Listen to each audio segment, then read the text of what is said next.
January 14th, 4:52 p.m. Seattle. I stood on my own porch with a small paper bag of prescriptions, rain soaking through my gloves. The door opened only a few inches, just enough for Trevor to glare at me. He tossed an envelope at my feet. No words. Then the door slammed, locking me out of the house I had lived in for 38 years. I opened the envelope on the porch. A legal document stared back at me. Emergency guardianship petition, petitioner, Trevor James. Requested control, all financial and residential decisions for Margaret Hale. And beneath it, Lindsay's signature. My daughter. Through the door, I heard Trevor's voice. You updated your account, Margaret. You're cut off. Then Lindsay. Mom, this is our home now. My phone buzzed with a message from the bank. Account locked, case hashtag 19-884. I stood there in the rain, holding a wet envelope and realizing my own child had signed to take everything from me. How could they do this to me?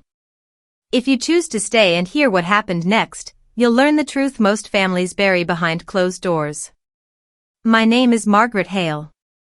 I am 72 years old, and for almost 40 years I worked as an ER trauma nurse. I spent more nights under fluorescent lights than under moonlight, listening to monitors beep, feeling the weight of a chart in my hand and a family's hope in my voice. I learned to stay calm when others panicked. I learned to count compressions in my head while a clock on the wall screamed seconds at me. I learned to hold hands when the news could not be softened. Those years took pieces of my back, my knees, and my sleep, but they also built the life I thought I would grow old in. My husband Tom and I bought the house on Maple Terrace when we were in our 30s. It was small and tired and smelled faintly of old carpet and fresh paint. We fixed one thing at a time. He laid new floors, I painted cabinets.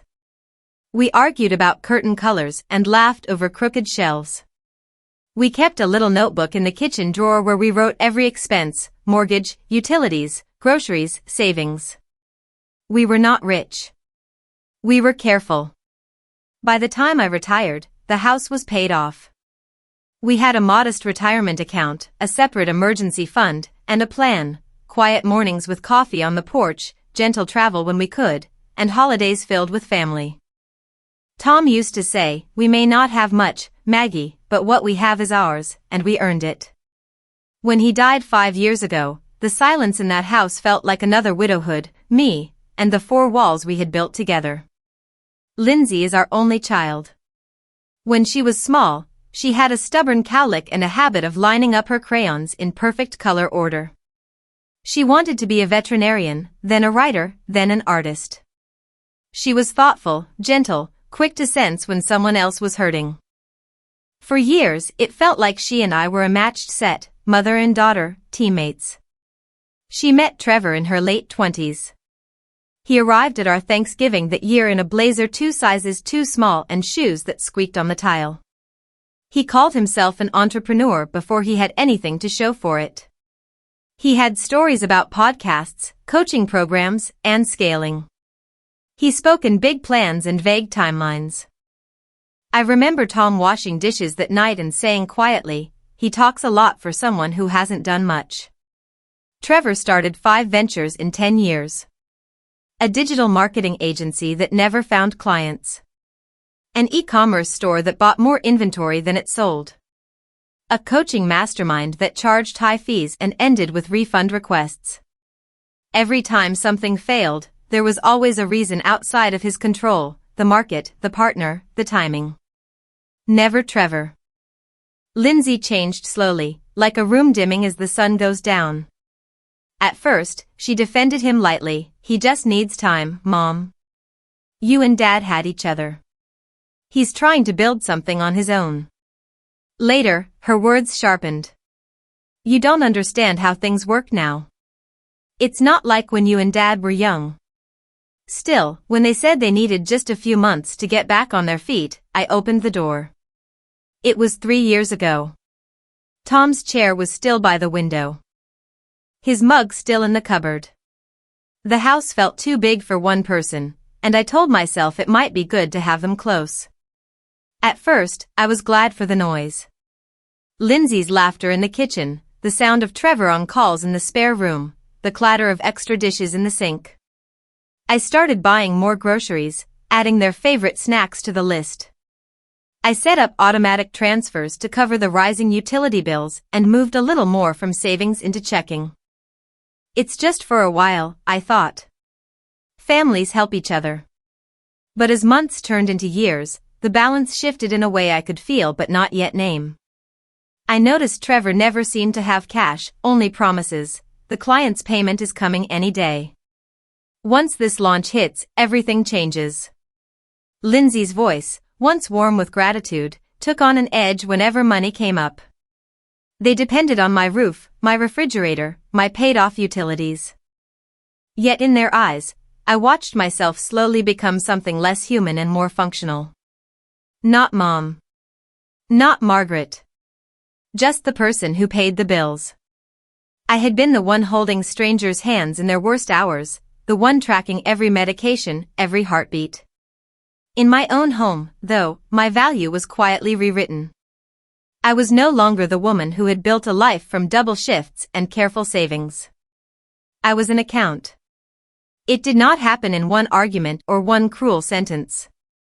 It happened in small adjustments, like furniture being moved half an inch at a time.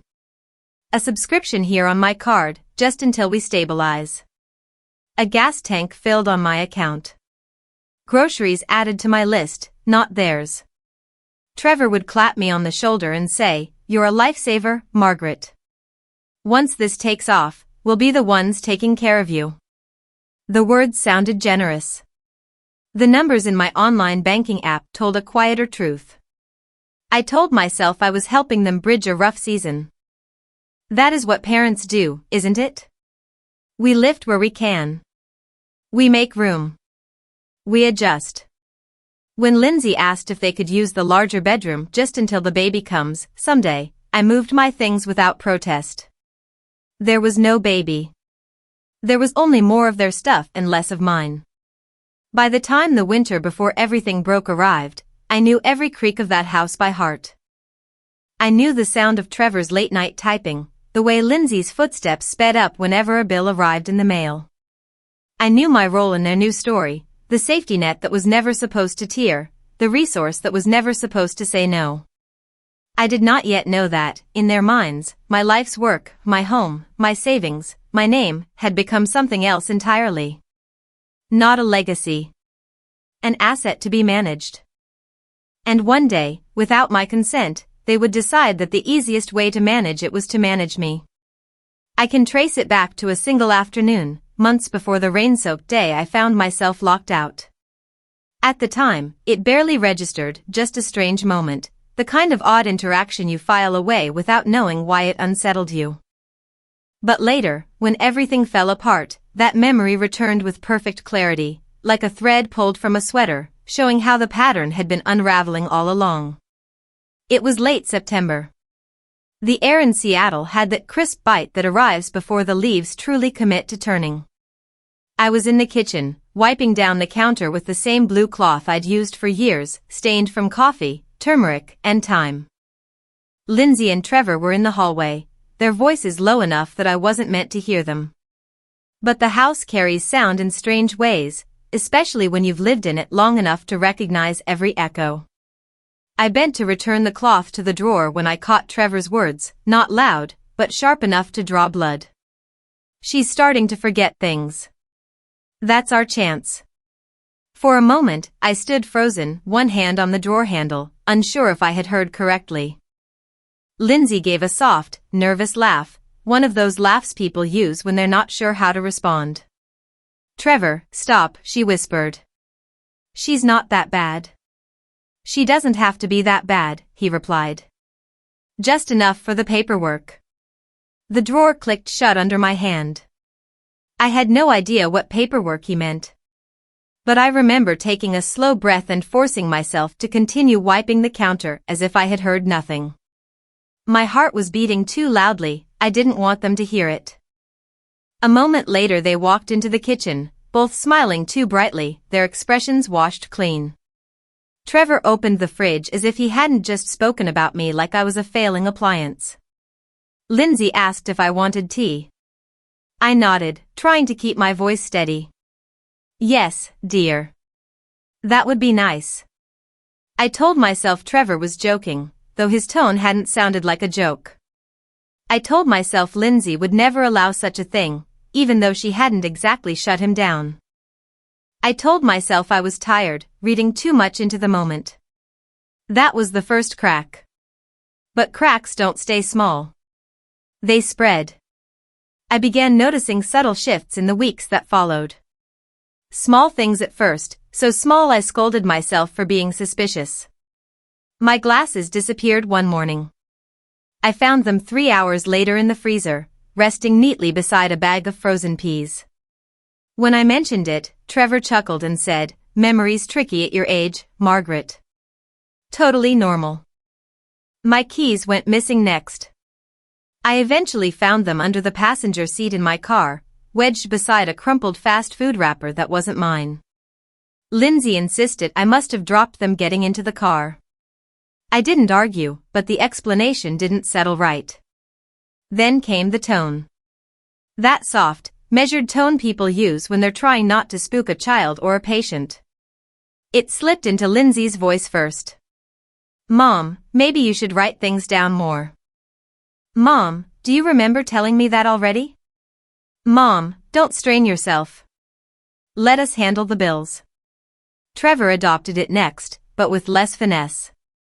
He sighed long, exaggerated sighs when I asked him to repeat something.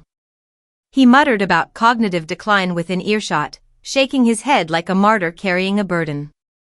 These were not accidents. These were rehearsals. The house itself began working against me. The smart thermostat would jump to freezing at night, even though I hadn't touched it. My phone alarms, set for medication, were quietly turned off. One morning, the milk was left out on the counter until it spoiled. "You must have forgotten to put it away," Lindsay said gently, though I remembered watching Trevor make a late-night cereal bowl. I wasn't losing my memory. I was losing control. Still, I held my tongue. I had spent my life navigating emergencies with calm hands and clear eyes.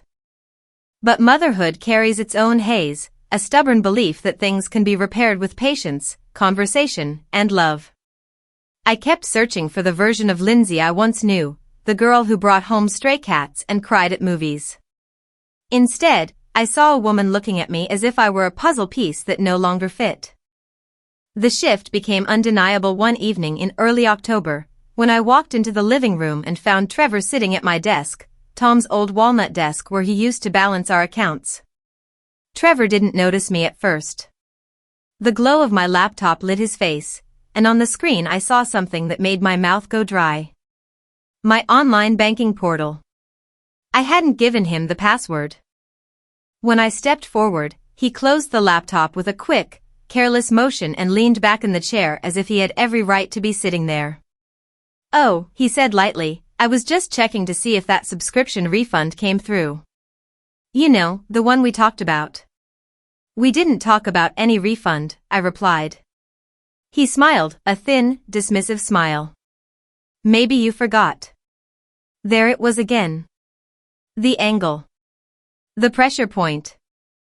I went to bed that night with a knot in my stomach, lying awake in the dark, listening to the hum of the refrigerator and the soft murmur of Trevor's voice carrying through the hallway.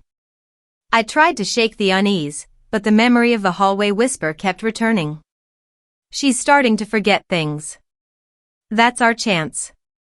At the time, I still believed love had boundaries. That family, despite flaws and friction, would not intentionally harm you. I had not yet learned that entitlement can take root quietly, like mold behind a wall, spreading long before you smell it.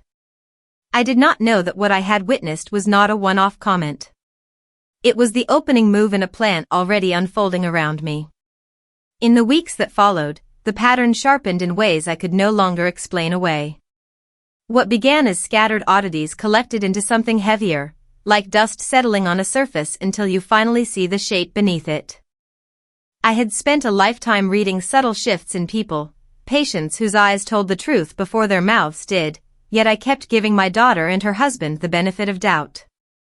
A mother's instinct can be sharp, but a mother's hope is sharper, and hope can make you slow to acknowledge what's right in front of you. The small humiliations continued. They seemed insignificant on their own, but when they start happening daily, your understanding of your own reality begins to wobble. My reading glasses went missing almost every week. I found them in the laundry basket once, tucked between towels that were still warm from the dryer. Another time they were outside on the mulch near the garden shed, as if someone had dropped them deliberately. Each discovery felt staged, too placed to be accidental. Trevor's explanations were always quick, almost rehearsed. "You probably carried them out and forgot," he'd say with a tight smile. Or, "You must have put them down somewhere weird again."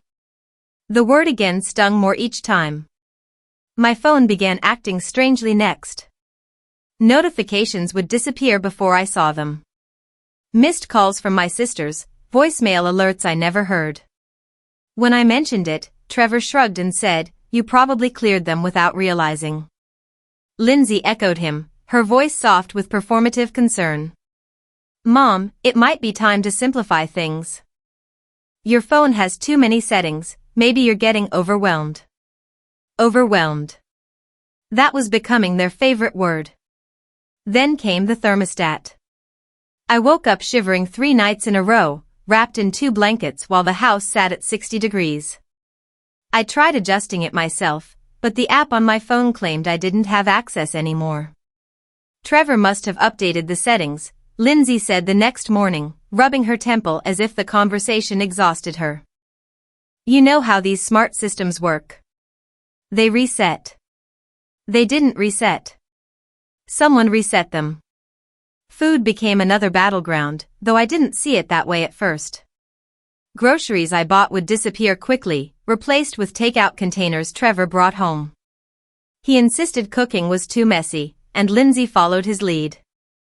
The fridge was filled with their preferences: almond milk, protein bars, frozen meals, and my yogurt or fruit would be pushed to the back or thrown out because they expired.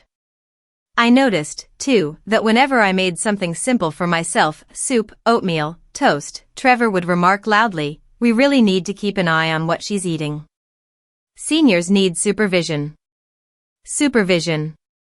Another new word. The TV became a weapon as well. One evening, I tried to ask Lindsay a question about the credit card bill, something small, a subscription I didn't recognize.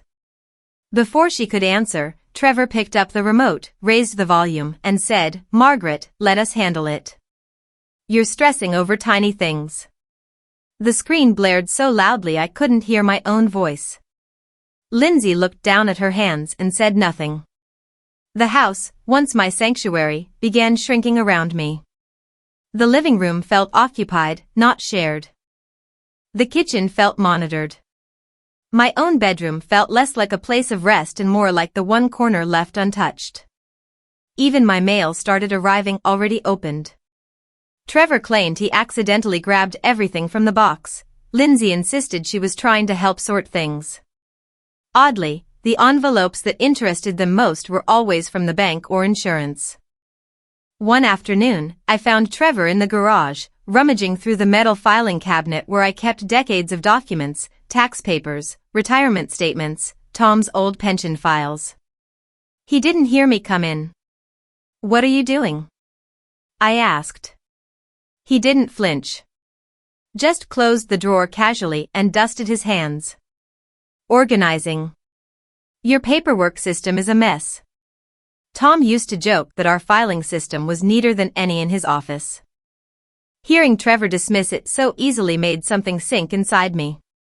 Around that time, Lindsay's language shifted in ways that hurt more than the actions themselves. She began speaking about me as though I wasn't in the room.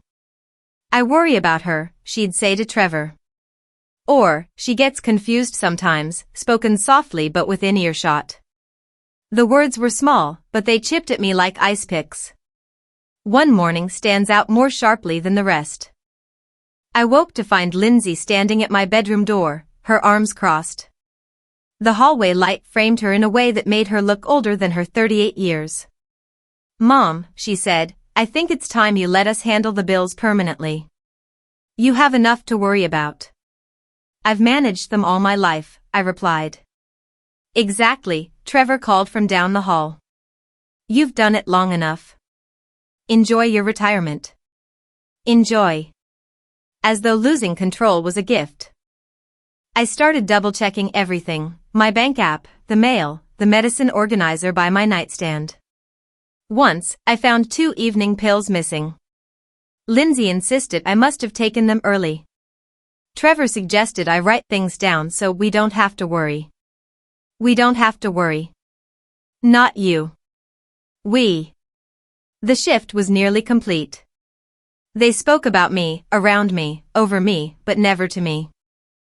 And whenever I tried to assert myself, Lindsay would place a gentle hand on my arm and quietly say, "Mom, you're getting worked up. Let's keep things calm." Calm. A word used to quiet people, not comfort them.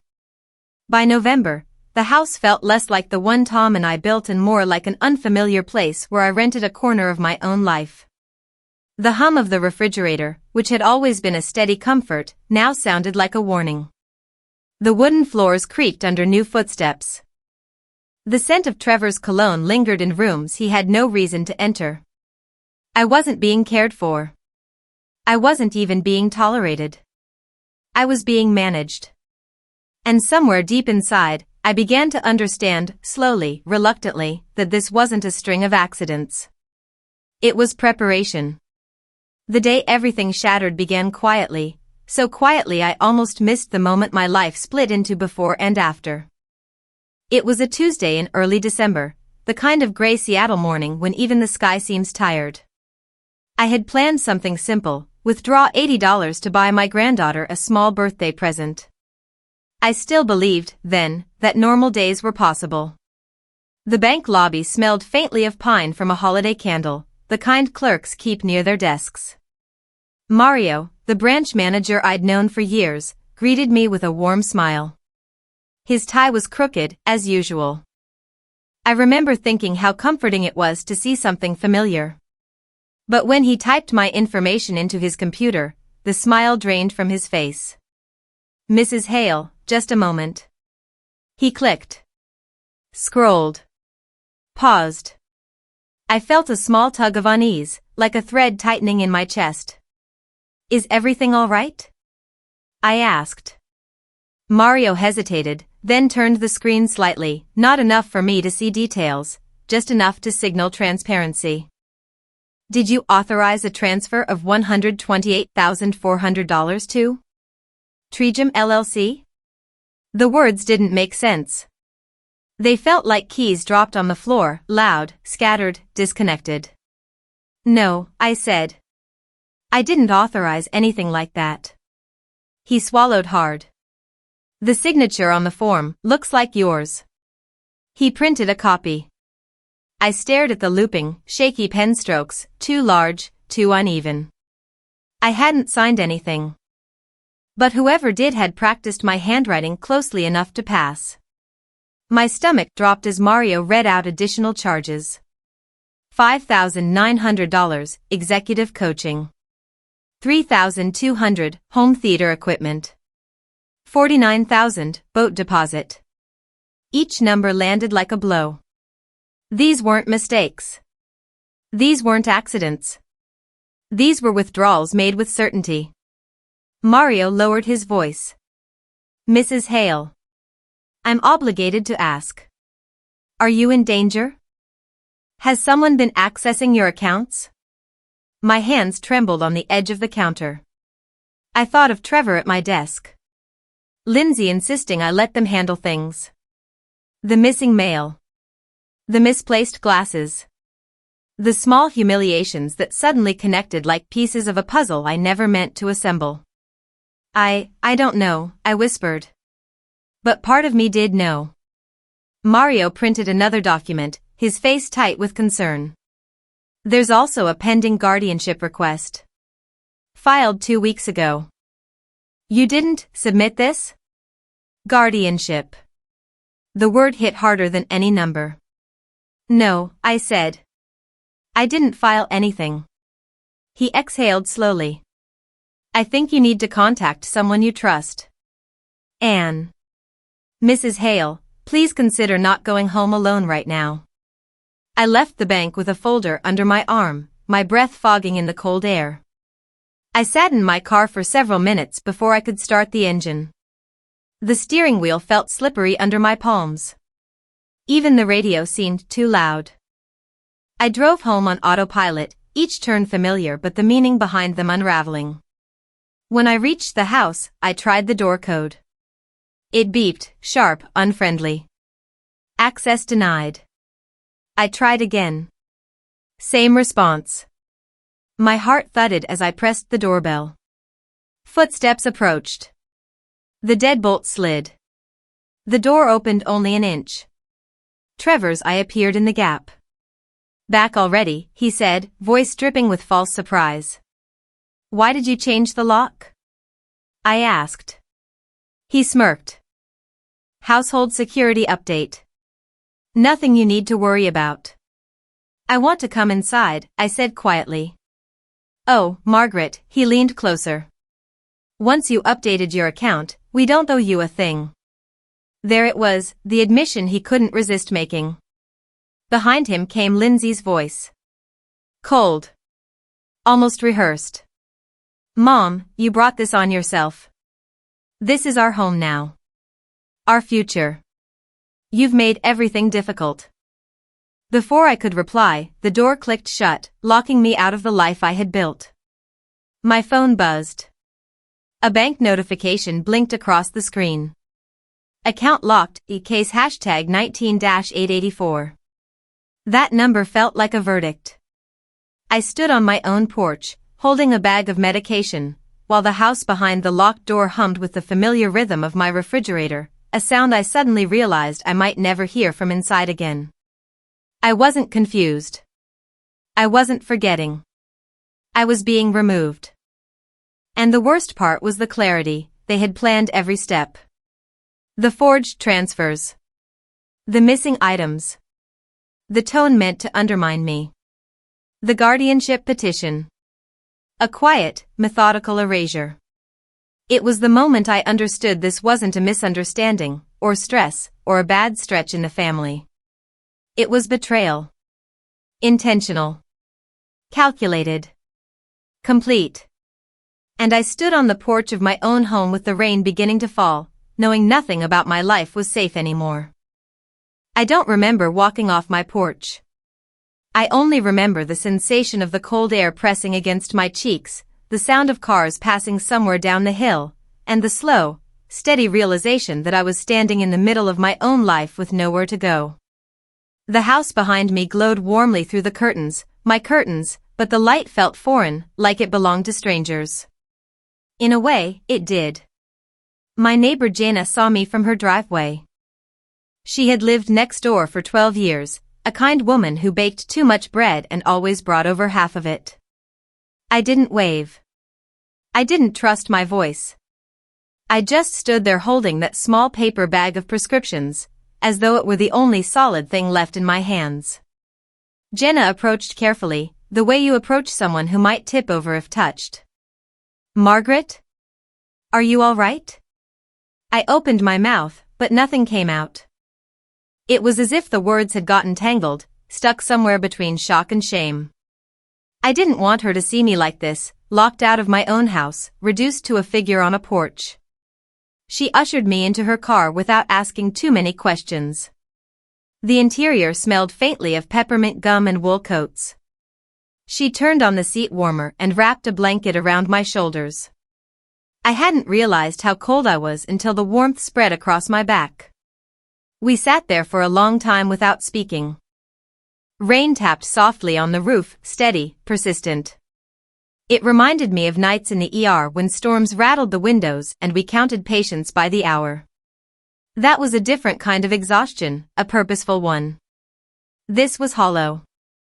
Finally, Jenna asked, "Do you want me to call someone?" I shook my head. My hands were still trembling. I pressed them together in my lap, the blanket soft between my fingers. "No," I whispered. "Not yet." I stared at the dashboard clock as the minutes passed, each one feeling like a small verdict. My mind replayed the bank manager's face, the forged signature, the guardianship petition, Trevor's smug expression, Lindsay's cold voice. It replayed the thermostat that wouldn't budge, the missing glasses, the mail opened without permission. All the small humiliations suddenly lined up with brutal clarity. I could see the outline of their plan, subtle enough to deny, coordinated enough to succeed if I stayed silent. I had survived a life where every second mattered. Trauma rooms, codes, panicked families. I had held people's hands as their breathing faltered. I had made decisions when others were too frightened to speak. I knew what clarity felt like when time was running out. This was that same clarity. Just quieter. My phone buzzed with another notification. I didn't look at it. I didn't want another reminder that everything familiar had been weaponized against me. Instead, I watched the condensation form on the window beside me, slowly blurring the streetlights. Jenna offered me a cup of tea inside her house, but I stayed in the car a little longer. I needed the stillness. The cold. The separation. Finally, I closed my eyes and whispered into the dimness, "No more. I will not be erased." It wasn't anger. It wasn't even grief. It was something steadier, something I had forgotten I still possessed. A small, quiet resolve. The kind that had carried me through endless nights on my feet, the kind that had lifted me after Tom died, the kind that had held my family together long before Trevor ever arrived. I took out my phone and did the simplest thing first. I deleted their numbers. Not blocked. Not archived. Deleted. Cleanly, without hesitation. Then I opened my contacts and scrolled to the keychain Trevor had given me, a smart tag he insisted would help me track my items. I placed it in Jenna's desk drawer next to an old stapler and pushed it in. No more surveillance disguised as kindness. I didn't cry. Not then. My eyes stayed dry, almost painfully so, as though my body knew tears would only cloud the decisions I needed to make next. My breathing steadied. My shoulders relaxed. The blanket around me felt less like comfort and more like armor. When I finally stepped outside the car, the rain had softened to mist. The night air smelled faintly of cedar and wet soil, cleaner than the air in the house I had just left. I tilted my head up slightly, letting the moisture cool my skin. A strange thing happened then. For a fleeting moment, I felt free. Not safe. Not certain. But free. Free from their whispers. Free from the mental traps they had laid. Free from the slow erosion of who I was. In the quiet of Jenna's driveway, with the rain settling into the dark, I understood something essential. If I stayed still, if I pretended not to see what they were doing, I would disappear. Not physically, but in the quieter ways people vanish, erased from their own decisions, their own accounts, their own home. I had spent years caring for other people's emergencies. It was time to care for my own. I took one last breath in the cold night air and stepped inside Jenna's house with steady feet. The next part of my life, one built not on fear but on reclamation, was about to begin. Jenna settled me into her guest room that night, a small space with pale blue walls and a quilt she'd sewn years ago. I didn't sleep. I lay on top of the covers, staring at the faint pattern of the ceiling, replaying every moment of the day in slow, painful detail. The forged signature. The locked door. Lindsay's voice flat, almost practiced. Trevor's smirk. By dawn, the numbness had worn off, leaving something sharper behind, clarity with edges. I swung my feet to the floor, felt the coolness of the wood, and told myself quietly, today, I move. The first call I made was to Daniel, my grandson. He was 30, an attorney in Denver, careful with his words and generous with his time. He answered on the second ring. Grandma? It's early. Are you all right? No, I said. I'm not. And for the first time, I allowed myself to say the words out loud. Daniel, they took everything. I'm locked out of my own home. There was a sharp inhale on the other end. Tell me exactly what happened. I explained everything, slowly, fact by fact, the way I used to give reports during shift changes in the ER. The financial transfers. The guardianship filing. The lockout. The forged signature. I heard his tone change from concern to controlled focus. Stay where you are, he said. I'm coming. Daniel, you don't need to. I'm coming, he repeated. And I'm not coming alone. He arrived the next morning. The sight of him stepping out of the cab, tall, tired, wearing the same navy coat I'd bought him for law school, made something inside me loosen for the first time in weeks. He hugged me tightly, then stepped back and said in the steady voice I remembered from his childhood, "We're handling this now." With him came 2 associates from his firm, quiet, efficient, carrying folders and tablets. They set up at Jenna's dining table like a command center. My story was no longer something frightening happening in the dark. It was now evidence, documented and prepared for action. Daniel sorted through the bank printouts. These transfers alone are enough for fraud, he murmured. But the guardianship filing? That's deliberate exploitation.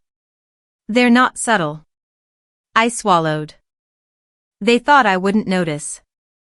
They didn't think you'd have me. His jaw tightened. They underestimated the wrong woman. We spent the next hours gathering everything needed. My identification. Bank statements. Photographs of the locked door keypad. A copy of the guardianship petition. The transcript of Mario's notes. Jenna's written statement that she witnessed the lockout. Daniel explained each step carefully, his voice even, the way lawyers speak when they want the world to make sense again. First came the fraud complaint, filed directly with the State Financial Crimes Unit. Then the emergency injunction, preventing any further access to my accounts. Then the petition to counter the guardianship filing, backed by medical documentation that I was fully competent. Finally, a report of criminal lockout of a senior, submitted to the police. By early evening, the officers arrived at my home. Jenna stayed with me on the sidewalk while Daniel spoke to them. I watched from a distance, my house looking strangely unfamiliar, as though it had shifted while I was gone. The lights were on upstairs. Lindsay's shadow passed across the window. For a moment, I felt a tug in my chest, a memory of the child she used to be, the one who cried when she thought she'd hurt someone's feelings. But the officers stepped forward, and the emotion dissolved into the cold air.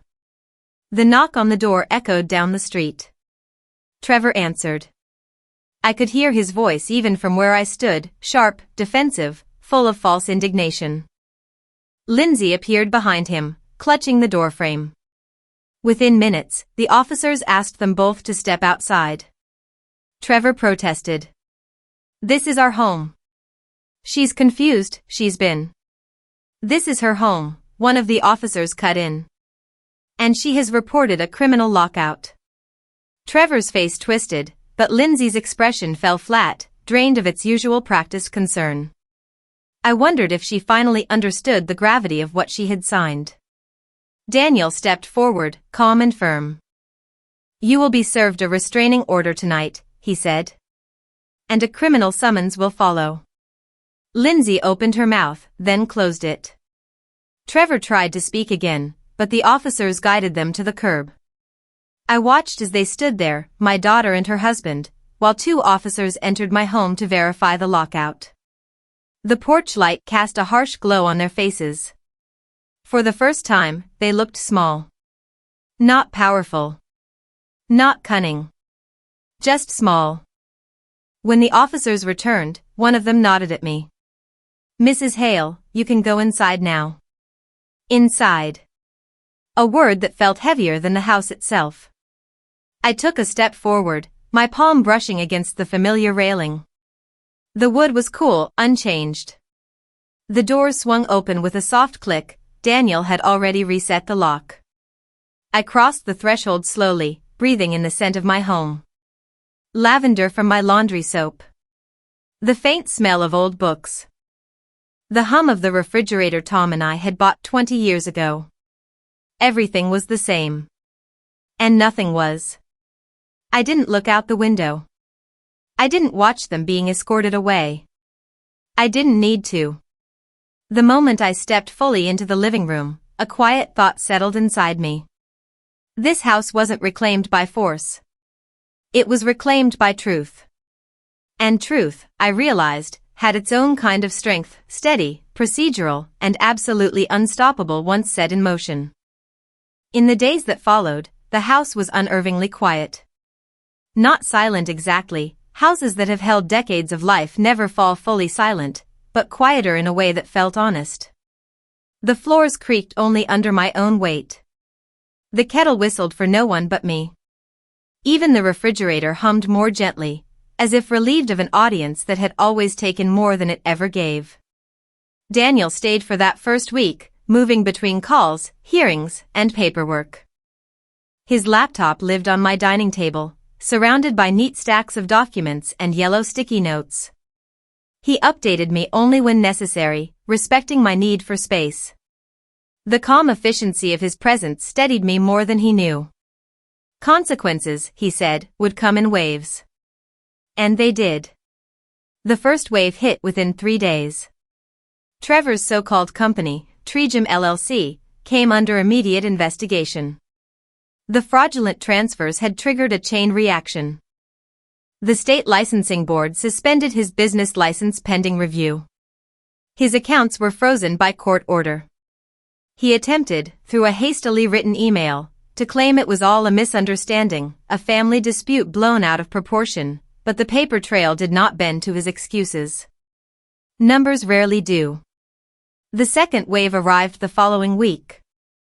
Lindsay's employer, an integrative wellness center, called to verify information after receiving a police inquiry about her involvement in elder financial exploitation. The phrase alone was enough. She was placed on administrative leave, then quietly let go. They cited reputational concerns, but Daniel told me the truth, they simply didn't want the liability. I did not smile when he told me. I didn't feel vindicated. Only tired. The third wave came in the form of their living situation. With their accounts frozen and no steady income, they could no longer afford the rent on the townhouse they boasted about online, pictures of succulents in the windows, Trevor's books arranged for show, captions dripping with curated optimism. They moved into a cramped one-bedroom apartment in Everett. The kind of place you choose out of necessity, not desire. Daniel showed me the filing only because it was relevant to the case. I looked at the document, not the address. They'll manage, I said quietly. People always do when they must. The fourth wave was social, and perhaps the most predictable. Their friends, most of whom existed in Trevor's world of entrepreneurial circles and wellness meetups, pulled away. Slowly at first, then all at once. No one wants proximity to scandal, especially scandal involving a senior, forged signatures, and police involvement. Invitations dried up. Texts went unanswered. Online posts vanished. Their curated life peeled back, layer by layer, until only the truth remained. I didn't follow any of it directly. I never sought them out. I heard things because people talk, and because consequences rarely travel quietly. Then, on a cold morning in late January, 2 weeks after the restraining order was served, I heard a knock at my gate. Jenna peeked through the curtain. "It's them," she whispered. I didn't rush. I walked to the window with the slow, steady gait of someone who had already weathered the worst. Trevor was standing near the gate, shoulders hunched, eyes red. Lindsay stood beside him, her scarf pulled tightly around her neck, her hands tucked into her sleeves like she wasn't sure what to do with them. I stepped onto the porch, but not beyond it. The air smelled faintly of frost and cedar. A thin layer of ice glimmered on the grass. Trevor spoke first. "Margaret, please." Can we talk? His voice carried none of the arrogance I had heard for years. But contrition built from fear is not the same as remorse. Fear fades. Character does not shift that quickly. Lindsay looked at me with eyes that tugged at memories of her childhood, bandaged knees, whispered secrets, the way she used to crawl into my lap when thunderstorms scared her. But now there was something else in her expression. A hollow recognition of what she had done, and perhaps what she had lost. "Mom," she said softly, "we're sorry. We never meant for things to go this far. We were stressed. We made mistakes. Please, can we fix this?" I didn't raise my voice. I didn't let it tremble. "I don't hate you," I said. "But what you did wasn't a mistake. It was a choice." Trevor stepped forward, but the gate prevented him from getting close. "We were trying to build a future," he insisted. "For all of us." "No," I replied. "You were trying to build one on top of me." Lindsay blinked rapidly, her breath fogging the air. "Mom, please. Can we come inside?" I felt the weight of the keys in my pocket. The familiar metal edges. A lifetime of open doors behind me. "Love is not a license to take," I said. "And forgiveness doesn't mean I open the door again." A long silence stretched between us, fragile as thin ice. Trevor looked down. Lindsay pressed her sleeve to her cheek. For a moment, I almost reached for the gate, not to let them in, but out of habit, the old instinct to soothe, to comfort, to fix. But some doors are meant to close gently, firmly, finally. I stepped back toward the porch. "I wish you healing," I said softly. "But it won't happen here." Their faces shifted in pain, disbelief, and something like understanding. They turned slowly, walking back down the path with footsteps that echoed against the winter ground. When I closed my own door, the sound wasn't loud. It wasn't triumphant. It was steady, like the click of a latch falling into its rightful place. And for the first time in years, the house felt like mine again. It has been 6 months since the officers walked Trevor and Lindsay away from my front door. Winter loosened its grip, the maples along our street put out new leaves, and my house learned how to sound different. Not louder. Not emptier. Just truly honest. The first change was small. I moved Trevor's office chair out of the spare room and set it on the curb. In its place, I put a plain wooden table by the window and opened a watercolor set I'd bought years earlier and never touched. When I wet the first brush, the color spread across the paper like something remembering how to live. That became my morning ritual. I woke up, brewed a single cup of coffee in Tom's chipped blue mug, and stood at the window while the kettle clicked off. No one commented on how much sugar I used. No one suggested I was overwhelmed when I misplaced a spoon. The quiet belonged to me. Daniel started visiting every weekend. Sometimes he flew in, sometimes he drove up from a nearby case. We built traditions, homemade pizza on Saturday nights, crosswords on Sunday mornings, a walk around the block before he left. He never treated me like a burden to be managed, only a person to be respected. We didn't dwell on Trevor and Lindsay, but we didn't pretend they hadn't happened. When we spoke of them, it was practical: court dates, filings, updates.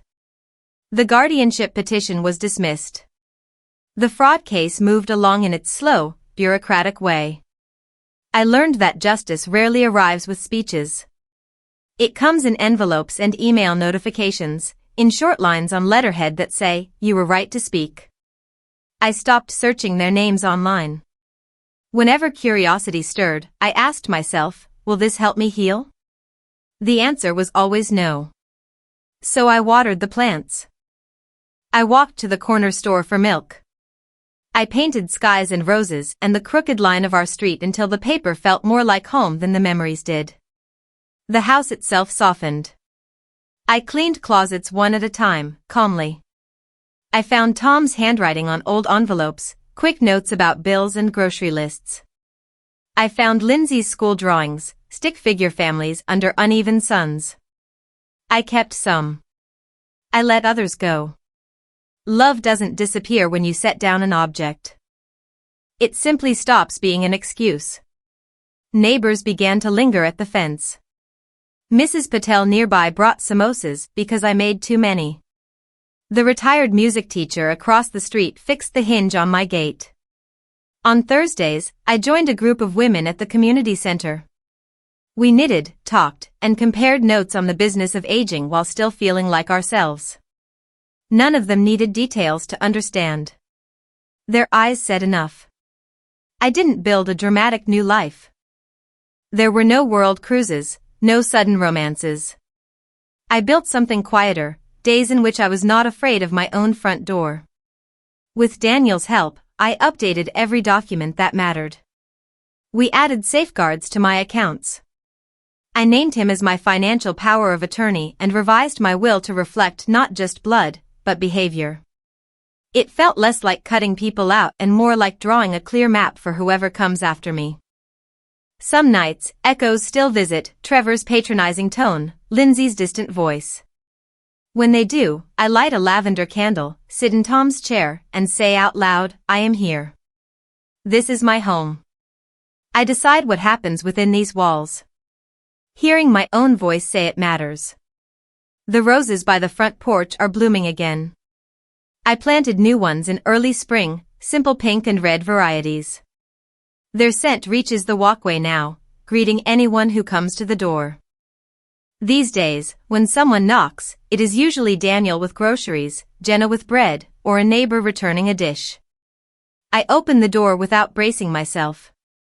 And every time I step back over that threshold, I feel it, a life reclaimed not by revenge, but by patient, ordinary days in which I choose myself and trust that choice enough to stand by it. Sometimes the people we love most mistake our patience for permission. Sometimes they confuse our silence with surrender. I've learned that stepping away from those who harm you isn't cruelty, it's clarity. The day I closed the gate on Lindsay and Trevor, I didn't choose anger. I chose peace. And peace, I've found, grows slowly but surely, like the roses on my porch. I breathe differently now.